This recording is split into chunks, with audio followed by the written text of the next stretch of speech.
une fois de plus à l'Arche éternelle, ministère de la réconciliation, où le Seigneur ne cesse d'apporter de la réconciliation et apporter même de la paix au sein des foyers troublés, des couples qui ont des problèmes, ils sont même sur le point d'entrer au point de divorce. Alors nous sommes ici à la phase d'un témoignage puissant, très puissant, que Dieu a fait dans la vie de certaines personnes ici présentes. Et j'aimerais que vous soyez attentifs, vous puissiez aussi même partager afin que d'autres personnes comme vous soient bénies. Alors, bienvenue monsieur et madame, j'aimerais que vous vous présentez et vous nous dites quelle est la situation qui vous a amené ici.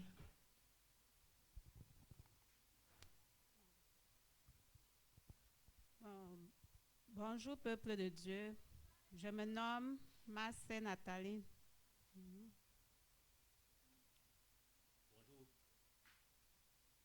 Bonjour peuple de Dieu. Bonjour peuple de Dieu, je me nomme Poagui Fomanoa. Alors, tel que nous avons suivi vos noms, est-ce que vous pouvez nous dire quelle est la situation qui vous a amené ici à l'Arche éternelle ministère de la réconciliation? Au fait, moi j'étais animée par l'esprit de mort et par la grâce de Dieu, on m'a amené à l'Arche de l'Éternel et j'ai été délivrée de cet esprit. Maintenant, je suis vivante. Alors, ici présent, vous avez dit l'esprit que vous a amené ici, c'était un esprit de mort et vous êtes venu ici parce que vous voyez déjà la mort à votre porte et vous êtes venu chercher votre délivrance que vous avez obtenue par la grâce de Dieu. J'aimerais vous poser une question de savoir, comment étiez-vous avant que cet esprit de mort n'entre dans votre vie? Au fait, avant que cet esprit n'entre dans ma vie, je vivais bien normalement. Donc, notre vie de couple n'était sans aucun problème, sans aucun souci. On vivait normalement. Donc, je n'avais aucun problème. Je m'épanouissais normalement, comme toute femme dans son foyer. Je n'avais aucun problème. Alors, de votre côté, monsieur, quelle est la situation? Comment vous viviez-vous avant que cette situation n'entre dans votre vie et celle de votre femme? Bon, avant de commencer le témoignage, je vais d'abord remercier le Seigneur puissant pour les merveilles et les miracles qu'il a opérés sur mon épouse présente devant vous. Avant d'entrer en jeu maintenant, avec mon épouse, moi je n'avais pas de problème. On vivait une vie heureuse, on n'a pas de problème. On n'a pas de problème. Amen, amen. La prochaine question que j'aimerais vous poser, c'est de savoir, vous avez dit, avant que le problème n'arrive, vous étiez en paix, vous n'avez pas de problème. Alors, j'aimerais maintenant que vous nous expliquiez, à nous ici présents et à ceux-là qui vous regardent à travers les réseaux sociaux, ce que vous vivez lorsque ce problème est arrivé. Qu'est-ce qui se passe? Qu'est-ce qui s'est passé? En fait, lorsque ce problème a commencé, parce que c'était juste après le mariage, comme je l'ai dit, avant, on n'avait aucun problème.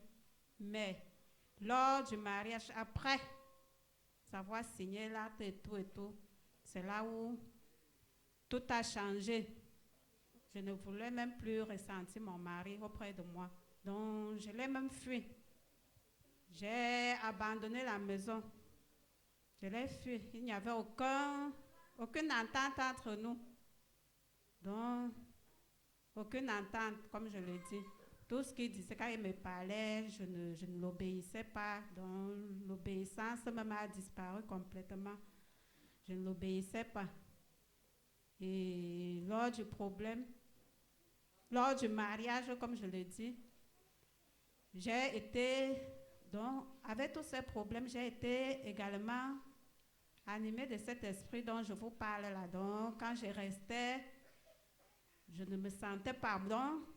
Je n'étais plus moi-même. En fait, il y avait toujours un esprit qui me disait, tu vas mourir. Donc, dans mon esprit, c'était que tu vas mourir. Tu vas mourir. Donc, c'était ça. Tout était focalisé sur la mort. Et quand je dormais même, je rêvais, je voyais des gens qui étaient décédés, tout ça. Donc, tout n'allait pas. Amen. De votre côté, monsieur, comment vivez-vous la situation lorsque ce problème est arrivé? Qu'est-ce qui s'est passé? Qu'est-ce qui se passait dans votre vie? Que ce soit même dans votre foyer. Euh, cette situation, c'est après le mariage. Donc, j'ai eu un changement brusque du côté de mon épouse. Et vraiment, j'étais frustré. J'étais même perdu. Au lieu du service, quand je travaillais même, je n'étais pas en moi. Mais à peine sorti de la joie, une semaine après, il y a des frustrations, il y a des changements de comportement, au point où ma femme a même fui à sa chambre conjugale. Vous voyez, donc j'étais vraiment bouleversé par cette situation. Alors, je voudrais que vous nous donniez un peu, vous entrez un peu dans des détails pour nous expliquer quelques petits points, parce que nous ne pouvons pas le nommer tout ici, là, mais je voudrais que vous nous expliquiez quelques petits points, des détails qui marquaient vraiment ce changement brusque dans votre vie, dans votre foyer. Bon, par rapport au changement, il y avait l'affaire d'abandonner son lit conjugal pour aller se coucher avec les enfants. De deux, elle ne touchait plus à mes vêtements. Elle n'avait pas mes vêtements. De trois, soit disant que j'étais un sorcier. Que peut-être je voulais la vendre. Ou la sacrifier pour avoir de l'argent. Bon. Elle ne voulait plus rien toucher.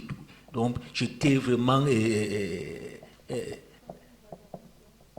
un maquisard pour elle. Bon, je peux le dire.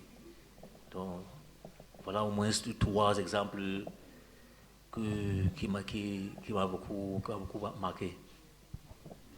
D'accord. Madame, j'aimerais vous poser la question de savoir, quand vous êtes resté, qu'est-ce qu'il a parlé de, vous avez fui, vous êtes parti, qu'est-ce qui vous a poussé, comment est-ce que cela s'est manifesté en vous de partir, quitter votre maison, même votre foyer, à peine vous êtes marié, il y a de cela même pas encore 2 semaines.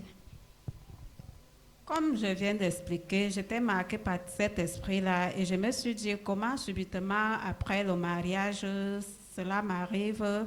Je ne comprenais rien. Je me suis dit peut-être il célébrait le mariage, il m'a épousée pour peut-être me sacrifier puisque je n'avais que cet esprit-là en moi.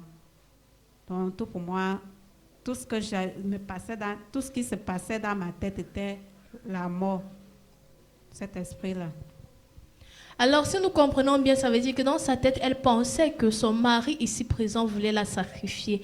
Lorsqu'elle a eu ces choses, lorsqu'elle est tombée malade, lorsqu'elle a eu l'expérience de mourir, lorsqu'elle était même à la porte de la mort, elle a cru que c'était son mari qui était sur le point de la sacrifier, sans savoir que c'était un esprit malin qui la tourmentait, qui la perturbait. Alors, pour continuer, je voudrais savoir également comment est-ce que cela s'est manifesté, même dans la vie de vos enfants, la famille, les proches, des frères et sœurs et tout le reste.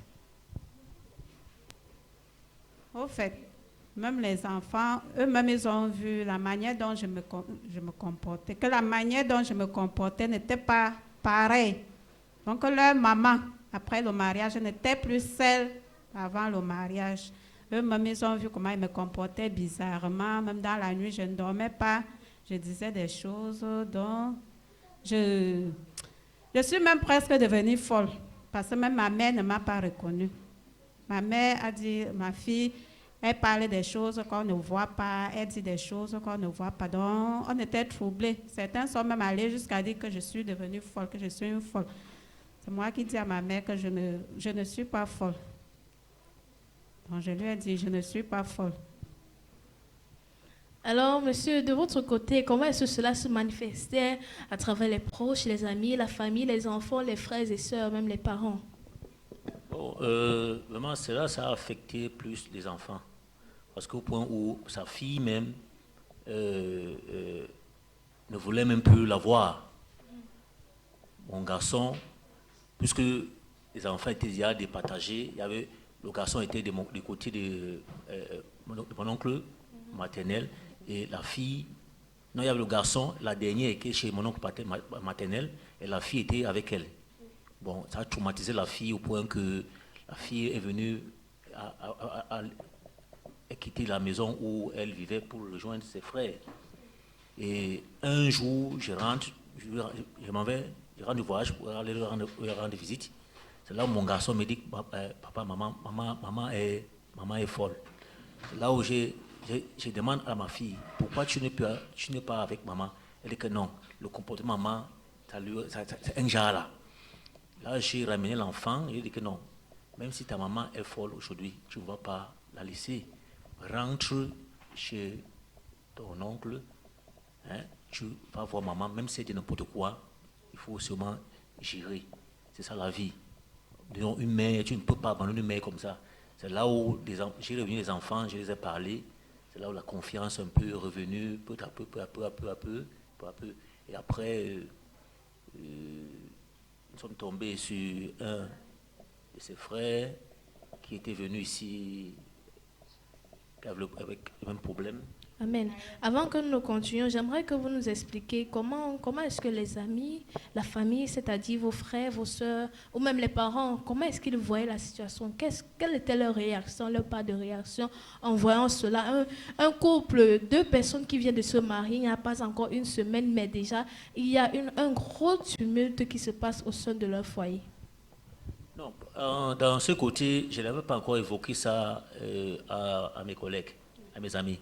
Mais eux, au lieu de service, ils voyaient qu'il y avait un changement, il y avait une affection, il y avait quelque chose qui n'allait pas. Mais il y a un qui a eu le courage, un jour me demandait que chef, mais vraiment, votre attitude n'est plus comme vous venez le matin, bien habillé, cela.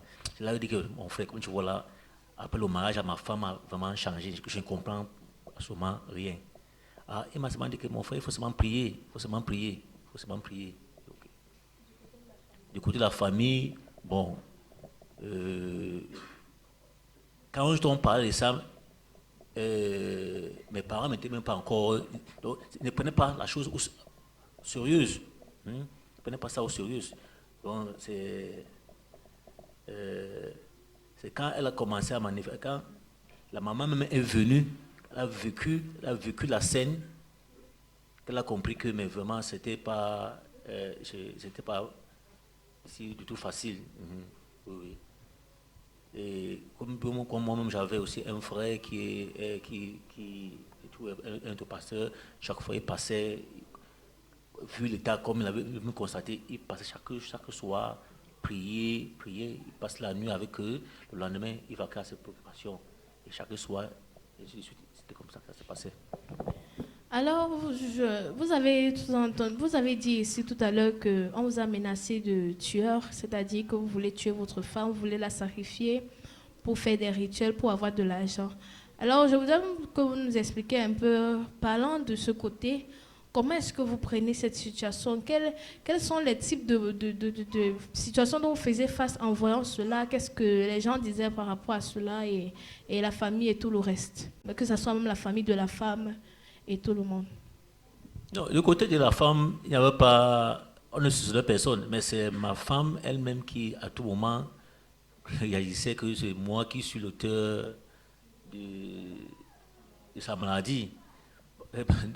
N'importe où je proposais même l'amener, elle disait que non, elle ne peut pas. Donc, là, avec la famille, non, de mon côté, moi, je n'ai pas de problème. Et heureusement même pour sa maman aussi, me connaissant, ne m'avait jamais soupçonné. Mais tout ce point venait du côté de ma femme. Elle ne voulait même pas me sentir que je veux la sacrifier dans tout ça. Bon, j'ai fait le mariage pour l'amener. Amen, amen. Alors, madame, nous revenons sur vous. J'aimerais que vous nous parliez un peu de comment tout ceci s'est déroulé jusqu'à ce que vous obteniez votre délivrance. En fait, la situation s'est empirée, comme je le disais, ça s'est empiré au point où je voyais déjà, je ne sais pas si je peux dire la porte de la mort. Je ne sais pas si je peux dire ça. Donc, j'ai demandé qu'on appelle les enfants pour que je leur dise au revoir. Je disais au revoir aux gens. Donc, je leur disais ceci, je m'en vais, je suis en train de mourir. En leur disant au revoir. C'est là où mon cousin, Difo Michael, lui, ça l'a vraiment touché parce qu'il était à la maison presque tous les jours. Ça l'a touché. Donc, il a été obligé d'appeler le pasteur Alfred qui est venu à la maison. Donc, lui aussi, quand on l'a appelé, il n'a pas traîné. Il est venu directement sur le champ. Il est venu à la maison, il m'a rencontré. Je ne pouvais même pas me placer debout. Donc, j'étais allongée. Je ne ressemblais à rien. Donc, j'étais devenue, je ne sais pas, noire comme le charbon. J'avais complètement changé. Je n'étais pas comme je suis là actuellement. Là. Donc, ils ont vu la situation. Ils ont dit, madame, on ne peut pas prier pour vous. Donc, ils ont quand même prié, mais ils ont dit, avant de prier, donc avant d'engager une prière, que ce soit, il faut qu'on appelle ton mari, il faut qu'on mette ton mari au courant. C'est ton mari qui doit donner l'accord de prier sur toi.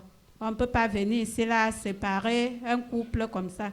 Si on se met à faire ça en cachette, ça ne sera pas bien, puisqu'il s'agit d'un couple. Et nous également, nous sommes mariés. On ne peut pas aller séparer un couple comme ça. C'est là où ils ont fait par mon mari, ils l'ont appelé et il a donné son accord. Il a dit, au fait, vous pouvez prier. Et ils se sont fixés une date. Quand il est revenu, puisqu'il n'est pas sur place, il n'est constamment, son travail ne l'appelle pas à être dans la vie tous les jours. Donc, il a appelé à voyager tout le temps. Donc, ils se sont fixés un rendez-vous. Quand il est rentré, ils sont encore venus prier sur nous. Donc, ils ont prié sur tout le monde. Oui. Dès qu'ils ont fini la prière, ils sont partis. Et je sentais déjà un soulagement. Jusqu'au jour où j'ai encore ressenti comment mon corps s'affaiblissait un peu. J'ai dit, tiens, apparemment c'est encore cet esprit qui arrive, mais je ne peux pas passer la soirée ici. J'ai dit ça à mes frères parce que mes cousins étaient là, tout le monde, certains de mes frères et ma maman également. Je leur ai dit que je ne peux pas dormir dans cette maison. Je vais aller, amenez-moi à l'église. Le pasteur La Fraise a parlé de dimanche, mais nous sommes samedi. C'est la maman qui dit, mais nous sommes samedi, il faut un peu patienter. Le matin, on va aller à l'église. J'ai dit, non maman, c'est moi qui ressens ce qui se passe en moi. Il faut amenez-moi là-bas d'urgence, parce que je suis en train de partir. Amenez-moi là-bas d'urgence. C'est là où ils sont partis chercher le taxi qui m'a amené jusqu'ici. Et le père également m'a amené sur l'autel de l'Arche de l'Éternel. Ils m'ont amené là, ils m'ont couché là. Ils ont prié avec tous les pasteurs. Là, ils ont encore prié fort, fort sur moi. Quand ils ont prié, j'ai passé la nuit. J'ai ressenti un soulagement. J'ai ressenti comment je revenais. Donc, comment cet esprit-là quittait un peu, comment je revenais. Parce qu'avant ça, on ne pouvait pas me tenir debout. Mais la preuve est que le lendemain, je me suis placée quand même debout. Lors du culte, je me suis placée debout. Voilà comment s'est passée ma délivrance. Amen. Alors, revenons à vous, monsieur. J'aimerais que vous nous expliquiez. Elle a parlé de faire appel à vous pour sa délivrance. Lorsque les hommes de Dieu vous ont appelé concernant son cas, quelle était votre réaction? Est-ce que vous avez juste affirmé parce que vous voulez juste vous débarrasser ou est-ce que vous avez affirmé parce que vous avez une petite foi en vous qui vous disait au moins ce que non, il y aurait un changement? Bon, je vous dirais que quand vous êtes face à une situation horrible, même si on vous dit n'importe quoi, vous allez seulement faire. Vous comprenez, non? Donc j'étais à un niveau où, quand on disait va à gauche, je partais à gauche. Va à droite, je pars à droite. Pour sauvegarder vraiment cette femme. Et quand on m'a appelé au téléphone, je n'ai pas hésité. J'ai donné mon accord que non, vraiment, allez-y. Faites votre travail. Parce que là où je suis, ça ne va pas. Bon, ils ont prié. Après cela, j'ai pris rendez-vous avec eux. Parce qu'ils disaient absolument qu'ils doivent me voir pour approfondir la prière. Ils disent il n'y a pas de souci. Bon, on a pris rendez-vous. J'ai honoré rendez-vous ce jour, ce matin. Ils sont venus sous la pluie. Ils ont prié, on a encore prié, on a prié ensemble. Bon, quand ils sont repartis, j'ai aussi pris la route. Et vraiment, quand je la voyais avec l'esprit de mort là, donc la date à laquelle elle devait même partir, le 1,28, approchait, c'était il y a deux jours. Donc la veille là, il y a 2 jours pour qu'elle parte. Et quand je voyais les yeux étaient devenus enfoncés, elle n'était pas comme ça. Elle est revenue, elle est bien maintenant. Vraiment, je vous assure, par la grâce de Dieu et la puissance des autres pasteurs. Nous voyons que même vous le témoignez, ça veut dire que c'était un très grand miracle. Alors, avant de continuer, j'aimerais vous poser cette question de savoir, vous avez dit que quand donc, vous êtes face à une situation, même si on vous appelle, pourquoi vous partez? Alors, ça veut dire qu'avant même d'arriver ici, là, il y a des endroits que vous avez visités. Maintenant, revenons à vous, madame. Ces endroits, j'aimerais que vous nous expliquiez, quand vous avez visité ces endroits, est-ce qu'il y avait au moins un changement ou même une chose positive que vous poussez à croire que non, ça va changer un jour? Rien du tout. La situation s'empirait. Ça s'empirait plutôt. Ça n'a pas changé. C'est dès lors que j'ai mis mes pieds ici que la situation a commencé à se décanter jusqu'à ce niveau-ci où vous voyez là. Amen. Oui. C'est dès lors que j'ai franchi mes pieds ici. Parce qu'on disait aller à gauche, on partait, on revenait, ça ne donnait toujours pas. On disait non, on connaît quelqu'un d'autre là-bas qui peut résoudre le problème. On pas de changement. Jusqu'au jour où nous sommes arrivés ici. Amen. Maintenant, continuons avec une autre question que j'aimerais tellement vous poser. J'aimerais tellement entendre votre réponse venant de cette question. C'est de savoir comment vivez-vous maintenant que tout est fini. Comment vivez-vous maintenant que cet esprit a quitté la famille? Comment vivez-vous maintenant, monsieur, que cet esprit a quitté votre femme? Comment vivez-vous maintenant, madame, que cet esprit a quitté votre corps? Au fait, il y a la joie totale. Franchement, je suis très, très heureuse. Parce que il y a même les proches qui savaient que j'allais mourir. Eux-mêmes, ils sont surpris. Quand ils me voient là debout, on ne savait même pas que je pouvais même encore me lever. Aller même quelque part, donc aller même tenir même le bic même. Moi-même, je ne savais pas que je pouvais encore tenir le bic. Parce que, vu que je vous ai dit que ma profession, c'est d'enseigner, je ne pouvais pas tenir le bic comme ça écrit. Mais j'ai rédigé mes demandes, que je les ai déposées. Et on m'a recruté. Et on ne recrute pas n'importe comment, il faut passer un test. Il faut passer à un test. Tu fais le test. Et tu peux faire le test comment si tu n'as pas... Vu mon état là, est-ce que je pouvais faire quelque chose? Je ne pouvais pas. Je ne pouvais pas passer un test. Je ne pouvais pas tenir la craie à l'autre tableau écrit. Je ne pouvais pas. Donc, je suis très contente et je rends grâce à Dieu pour toutes ces merveilles. Amen. De votre côté, monsieur, pouvez-vous nous dire qu'est-ce que vous ressentez maintenant que tout cela est fini, que cet esprit a quitté votre foyer? Bon, pour répondre à ces questions, je vais d'abord revenir sur le point où... sur le point où vous avez demandé où nous sommes partis. Bon, c'est vrai, je ne vais pas vous mentir, j'ai parcouru. Nous avons commencé par des prêtres exorcistes qui ont prié, fatigué, rien. Après ça, nous sommes allés à Bamenda, voir un traitant, rien. Et sur quoi encore un autre pasteur est venu, un autre pasteur de Rivière qui est venu. Prier, pas de changement. Oui, c'est quand le passage du pasteur Alfred, c'est quand après ce passage que j'ai commencé à voir le fruit. C'est là où il dit, tiens, vraiment, les gars, ne perdons pas espoir. Allons directement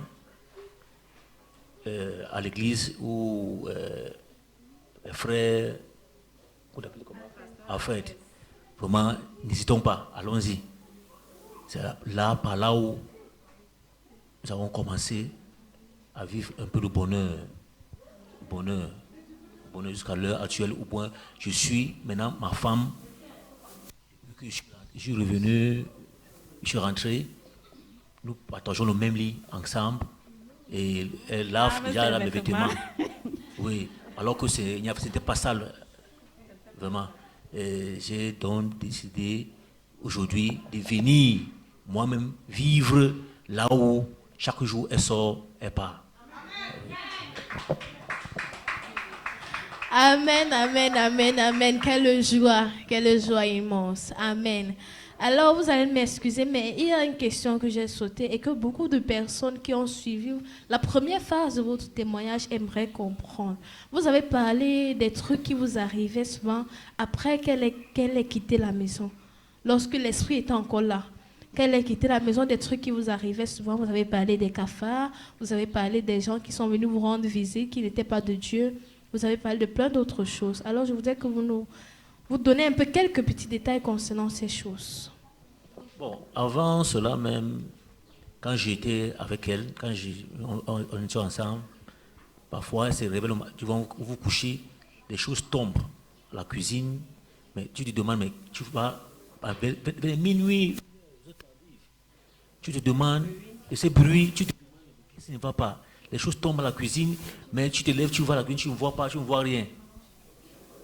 Et parfois, elle se retrouve avec de l'argent tombe sur elle, sur le lit.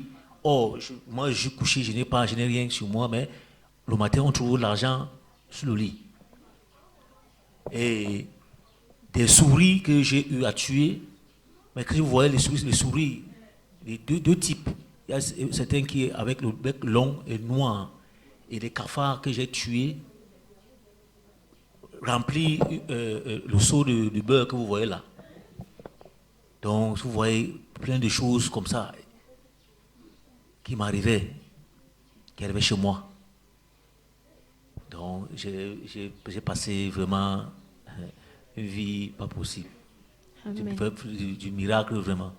Alors, plus au-delà de cela, qu'est-ce que vous pouvez nous dire des gens qui venaient même vous rencontrer pour vous faire croire qu'ils peuvent vous aider? Des gens, comme vous l'avez aussi parlé, des man ici, des gens qui venaient vous faire croire qu'à travers eux, vous pouvez trouver la solution. Oui. Le fait que j'étais dans vraiment des souhaits désespérés, oui, quand on me disait d'aller à gauche, je partais. Je suis allé, je vous ai dit que je suis allé, j'ai rencontré des prêtres exorcistes qui sont venus prier à la maison. Je suis allé voir des mains ici à Bamenda. On a travaillé sur elle. On a travaillé, nous sommes rentrés, arrivé à la gare même, elle me dit, monsieur, tu as encore remis l'esprit dans moi. On a travaillé sur moi, je suis revenu, mais tu as encore remis l'esprit là. Enlève vite, enlève vite. Okay. Elle s'était même garée même à l'agence. J'ai payé, on a payé le billet pour entrer, elle s'était garée même à l'agence. J'ai passé le temps à faire des recherches. Au point où elle est partie appeler, elle allait au call box sans argent, appeler même son papa. C'est là où on se mit. Il y a une femme qui est venue, elle est venue annoncer à l'agence que s'il y a un monsieur tant, il y a sa femme qui est quelque part là. Donc elle était complètement perdue, comme une folle. Quand nous sommes arrivés à Bamenda, on a travaillé sur elle. Sur le magicien, on a travaillé sur elle. Quand on ressort, on arrive à la gare pour prendre la voiture. Elle me dit que tu as remis l'esprit. Enlève vite, enlève vite. Bon, après ça, après ce passage-là, je suis encore revenu à ce doigt-là.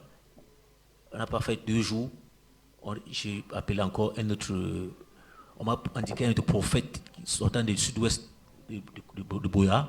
Je l'ai fait appel, il est venu. Il a prié la nuit, là, toute la journée, il a prié. Bon, elle tombait, l'esprit, ça parlait. L'esprit parlait.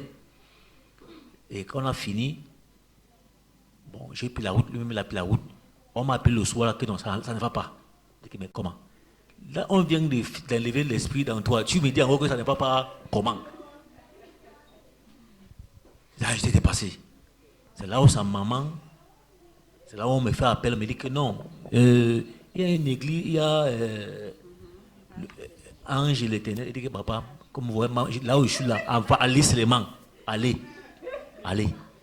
Et vraiment, grâce à l'ange, vous appelez l'ange de l'Éternel, vraiment, j'ai trouvé le bonheur. Amen, amen, amen. Alléluia. Ce sont les merveilles de Dieu. Amen. Ce sont les merveilles. C'est ce que Dieu peut faire. Beaucoup de gens là dehors qui vous regardent même pensent que non, Dieu ne fait pas des miracles. Que des trucs comme ça sont des montages, Non, que c'est ça pas des n'existe montages. pas. Que ce sont des trucs inventés. Pourtant, Dieu fait des miracles. Amen. Celui-là qui est mort et qui est ressuscité au 3e jour, qui vit dans nos vies, il fait des miracles et c'est lui qui a délivré votre épouse. Amen. Amen.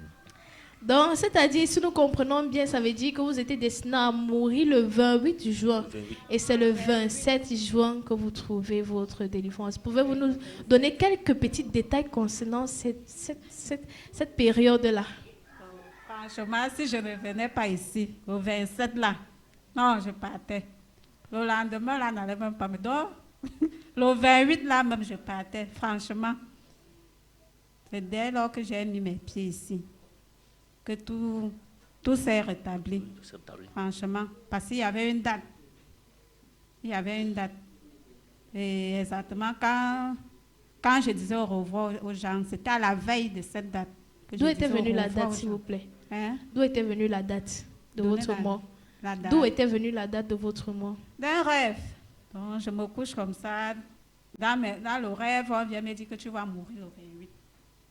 On me dit, tu vas mourir le 28. Dans le rêve. Donc, c'est-à-dire, c'était déjà écrit. C'était Et le écrit. Seigneur vous accorde la délivrance le 27 et 27. le 28, vous êtes toujours compté parmi les vivants. Alléluia. Que le nom du Seigneur soit béni. Amen. Amen. Amen, amen. Donc, vous avez parlé, mais brièvement, de comment vous vivez maintenant, depuis que le problème est parti, mais vous n'avez pas vraiment encore donné les détails. J'ai vu comme il parlait, vous avez aussi à dire. Qu'est-ce que vous pouvez nous dire maintenant que le problème est parti? Comment ça se passe? Vous êtes rentré chez vous, vous vivez toujours avec la famille, c'est comment? Non, non, non, je ne vis plus avec la famille. Je vis maintenant avec mon époux et mes enfants. Oui, oui, on se partage le même lit conjugal. Je lave ses vêtements, je fais tout. Oui, donc ce n'est plus comme avant. Tout a changé après ma délivrance. Amen. De votre côté, monsieur, qu'est-ce que vous pouvez nous dire aussi concernant ce que la dame a dit? Est-ce que c'est vrai ou ce sont des mensonges? C'est moi qui ai commencé. Hein? Si je n'avais pas trouvé le bonheur, c'est que je ne peux pas sourire comme ça. Hein? C'est que je ne suis pas ici. C'est que je ne suis pas ici. Vous parlez, vous pensez que vous n'avez pas vu cette dame-ci. C'est le frère qui connaît. Vous la voyez là. Elle est bien. Je vous dis. Je dis Elle merci, est merci. bien et elle rayonne. Amen. Amen, amen, amen, amen. Ah, nous pouvons voir, même vous qui nous regardez à travers les réseaux sociaux, nous pouvons voir le sourire sur les lèvres. Imaginez Dieu a fait dans leur vie, combien de fois dans la vôtre. Il a accordé ce sourire dans un foyer troublé, dans un foyer où il n'y avait pas de paix, dans un foyer où il n'y avait que de la bagarre et des tumultes, comme vous l'avez entendu dire. Une femme qui traite son mari de tueur, de meurtrier. Vous les hommes, vous pouvez savoir ce que ça fait d'être malmené, de traiter même des choses dont tu ne connais pas. Mais cet homme ici présent a vécu cela et par la grâce et la puissance de Dieu, il a pu surpasser cela et aimer sa femme même au-delà avec l'amour de Dieu. Amen. Il n'a pas regardé à ses difficultés, il n'a pas regardé à ses faiblesses, mais il a dit, si nous nous sommes mariés, alors c'est Dieu qui a permis. Et avec Dieu, nous pourrons surmonter. Et aujourd'hui, vous pouvez voir le sourire sur leurs lèvres. Ça se lit même à travers leur visage. Quelle est la situation dont tu fais face? Quel est le problème dont tu fais face? Connecte-toi à la foi de l'Arche. N'hésite pas de toujours te connecter. Suive les témoignages. Suive les conseils de notre papa dans la maison. Et cela pourra certainement t'aider et t'apporter la guérison, la délivrance et même la santé dans ton foyer. Amen. Comme prochaine et dernière question que nous aimerons vous poser ici, c'est de savoir quel est le conseil que vous pouvez donner à tous ceux-là ici présents, à tous ceux qui vous regardent à travers les réseaux sociaux, à tous ceux-là qui viennent même de se marier, il y a de cela même encore quelques jours, il y a de cela 2 jours, mais qui n'arrivent pas à comprendre ce qui se passe dans leur foyer, qui n'arrivent pas à situer d'où vient le problème. Quel est le conseil que vous pouvez leur donner? Commençons par vous, madame. Bon, franchement, peuple de Dieu, vraiment, je le redis, ça, ce n'est pas un montage. Donc, je raconte ce que j'ai vécu. Je ne suis pas en train d'inventer quelque chose que ce soit. Moi, j'explique exactement ce qui m'est arrivé. Et c'est ça. Là, je suis claire là-dessus. Donc, si désormais, quelqu'un fait face à une situation pareille ou à une autre situation qu'il n'arrive pas à comprendre, donc une situation bizarre, qu'il fasse recours à Dieu. Donc, il n'y a que Dieu pour résoudre les problèmes. Parce que même les médecins que vous voyez là, s'il n'y a pas l'accord de Dieu, quand tu prends un médicament, il faut Dieu là. Oui, c'est Dieu qui doit t'exaucer afin que tu puisses avoir la guérison. Donc, pour vous dire, dans toutes choses, il faut mettre Dieu là. Parce que sans Dieu, vous ne parviendrez pas, franchement. Amen. Maintenant, vous avez donné le conseil général. Maintenant, en tant que dame, en tant que femme, j'aimerais que vous donniez aussi un conseil particulier à ces femmes-là qui vous regardent, à ces dames-là qui vous regardent, à celles-là qui sont mariées, mais ne peuvent pas se soumettre à leur mari. Déjà, ayant écouté votre témoignage, façon dont vous traitez votre mari, mais elles, de leur côté, elles font de la même chose, mais n'arrivent pas à comprendre ce qui les arrive. Qu'est-ce que vous pouvez donner comme conseil à cette dame qui vous regarde? Comme conseil, je les demanderais de toujours être, au fait, d'être soumise et d'écouter les conseils de leur mari. Donc, c'est ça, la soumission surtout. Amen. Maintenant, de votre côté, monsieur, j'aimerais que vous donniez un conseil à tous ceux-là qui vous regardent, à tous ceux-là qui ont écouté votre témoignage et à tous ceux-là qui aimeraient écouter quelque chose de vous qui pourra les édifier et leur aider aussi. Oui, je dirais que dans la vie, il ne faut jamais désespérer. Il faut croire à Dieu et avoir la foi. Parce qu'on peut croire, on n'a pas la foi. Il faut croire à Dieu et avoir la foi. Il ne faut jamais désespérer face à une situation. Il ne faut pas perdre espoir. Il faut être fort. Maintenant, vous avez aussi également donné un conseil général. Maintenant, pouvez-vous donner un conseil à ces messieurs-là qui vous regardent, à ces hommes qui vous regardent, qui disent, mais tiens, cet homme, malgré tout ce que sa femme faisait, menacé de meurtrier, insulté, maltraité même devant les gens au sein des agences, maltraité devant tout le monde, même devant sa famille, traité de toutes sortes, a pu rester auprès de cette dame. Quel est ce conseil que vous pouvez donner à tous ces hommes qui vous regardent, qui n'ont pas la force de supporter, qui veulent déjà même, qui sont même au point de lâcher? Non, il faut seulement être fort et avoir confiance à sa femme. Comprenez, il faut avoir confiance à la femme. Malgré des multiples problèmes, mais il faut avoir confiance à votre femme. Oui, amen. Et surtout, mettez Dieu devant. Oui. Amen, amen, amen. Amen, amen, amen. Donc, ils l'ont si bien dit et vous avez écouté. Il a dit, il faut mettre sa confiance en Dieu, avoir la foi, avoir confiance en son épouse. Amen. Vrai, elle peut délirer, elle peut être folle, elle peut dire des choses qui n'ont pas de sens, elle peut te traiter de toutes sortes, même devant les gens, même devant ta famille, même devant sa famille. Elle peut également monter sa famille contre toi. Mais tenir ferme, être fort, avoir la foi et surtout mettre Dieu devant. Également pour les femmes, elle a dit, il faut écouter, être soumise à son mari. La soumission est une grande chose. Quand tu es soumis à ton mari, alors tu pourras surmonter avec lui tous les problèmes dont vous faites face. Quel qu'en soit où vous êtes, quel qu'en soit où vous vous trouvez en ce moment, rappelez-vous, la distance se formule par la barrière. Quel qu'en soit où vous êtes, quel qu'en soit où vous vous trouvez, connectez-vous juste à la foi de l'Arche, connectez-vous juste à la grâce de l'Arche de l'Éternel, ministère de la réconciliation, où nous sommes guidés par notre papa dans la maison, le pasteur Paul Maurice. Connectez juste à sa foi et vous verrez le Seigneur fera des grands miracles dans votre vie. Nous étions ici présents avec le couple Poagui Fomanois. Le couple Poagui-Fomanois. Que le Seigneur vous bénisse grandement pour ce témoignage, car je sais que ça édifie beaucoup de personnes là dehors. Et également, ils pourront aussi bénir d'autres personnes qui en souffrent de telles situations. Que le nom du Seigneur soit loué. Amen. Amen.